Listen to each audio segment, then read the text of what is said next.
Kami awali. Assalamualaikum warahmatullahi wabarakatuh. Waalaikumsalam warahmatullahi wabarakatuh. Kami dari kelompok 1 akan mempresentasikan hasil diskusi kami mengenai sel volta dan sel elektrokimia. Kemudian bagaimana peranan sel volta dan sel elektrokimia ini dalam mengurangi pemanasan global. Langsung saja, yang pertama perkenalan dulu. Perkenalkan, nama saya Wendy Adi Ardiansah, nomor absen 29. Saya Keanu Akbar Putra absen 16. Saya Nadif Nur Islami dari absen 21. Saya Khairul Hidayat absen 8. Langsung saja ke hasil diskusi yang pertama. Pemanfaatan sel volta dalam kehidupan sehari-hari. Yang pertama, baterai pada remote TV, baterai AA atau triple A pada pada remote TV adalah contoh sederhana sel volta yang menghasilkan listrik melalui reaksi kimia. Yang kedua, baterai pada ponsel, baterai lithium ion yang digunakan pada ponsel pintar berdasarkan prinsip sel volta untuk menyediakan daya listrik. Yang ketiga, api mobil. Api mobil merupakan sel volta yang menyediakan listrik untuk menyalakan mesin dan sistem elektronik mobil. Yang keempat, jam tangan. Jam tangan kuarsa menggunakan baterai yang ada dengan prinsip sel volta untuk menjaga waktu. Oke, yang kedua adalah pemanfaatan sel elektrolisis dalam industri. Yang pertama itu ada pelapisan logam atau electroplating.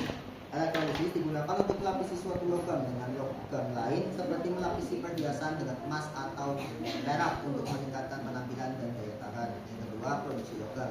Elektrolisis digunakan untuk mengekstraksi logam dari bijinya, seperti pembuatan aluminium dari bauksit, tembaga, dan logam lainnya. Yang ketiga, produksi gas hidrogen dan oksigen. Air diuraikan melalui elektrolisis untuk menghasilkan hidrogen dan oksigen. Hidrogen bisa digunakan sebagai bahan bakar alternatif, sedangkan oksigen penting dalam bidang medis dan industri.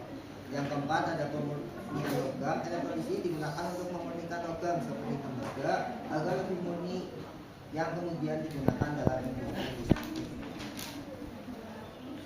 Yang selanjutnya adalah ide apa yang memanfaatkan sel volta dan sel elektrolisis dalam mencegah atau mengurangi pemanasan global. Di sini kelompok kami itu ada 4 ide.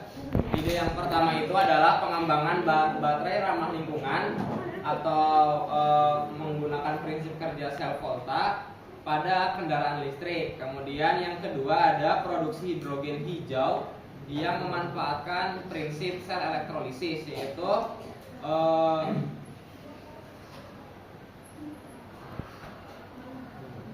berupa elektrolisis air yang dapat digunakan untuk menghasilkan hidrogen hidrogen hijau yang merupakan bahan bakar bebas emisi. Jadi bisa digunakan untuk bahan bakar kendaraan tetapi bebas emisi.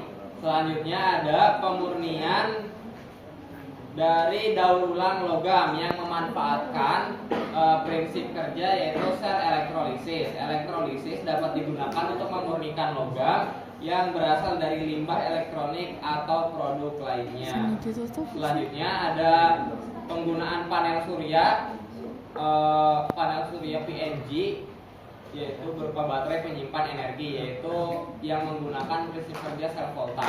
Tetapi kelompok kami di sini itu lebih berfokus pada ide yang pertama, yaitu pengembangan baterai ramah lingkungan yang menggunakan prinsip kerja sel volta. Di sini kelompok kami itu mempunyai pemikiran di mana ingin menciptakan sebuah kendaraan listrik yang bahan bakarnya itu memanfaatkan prinsip kerja sel volta. Jadi bukan berupa baterai yang gede saja yang nantinya dicas, tetapi berupa di dalam mesinnya itu ada cairan yang nanti memanfaatkan prinsip kerja itu sel volta. Selanjutnya kelompok kami juga berpikir untuk membuat sebuah kendaraan listrik kemudian diberikan fitur adanya panel surya. Misal panel surya itu dijadikan kap mobil di depan. Jadi selama mobil itu berjalan di bawah teriknya matahari, mobil tersebut juga bisa menyimpan energi dari hasil konversi energi, yaitu dari energi matahari menjadi energi listrik melalui panel surya. Mungkin itu saja yang dapat kami sampaikan pada presentasi kali ini. Adakah yang ingin ditanyakan? Kami hitung sampai 10 detik. Tidak. Sudah jelas? Ya. Baik, kalau seperti itu kami akhiri. Wassalamualaikum warahmatullahi wabarakatuh.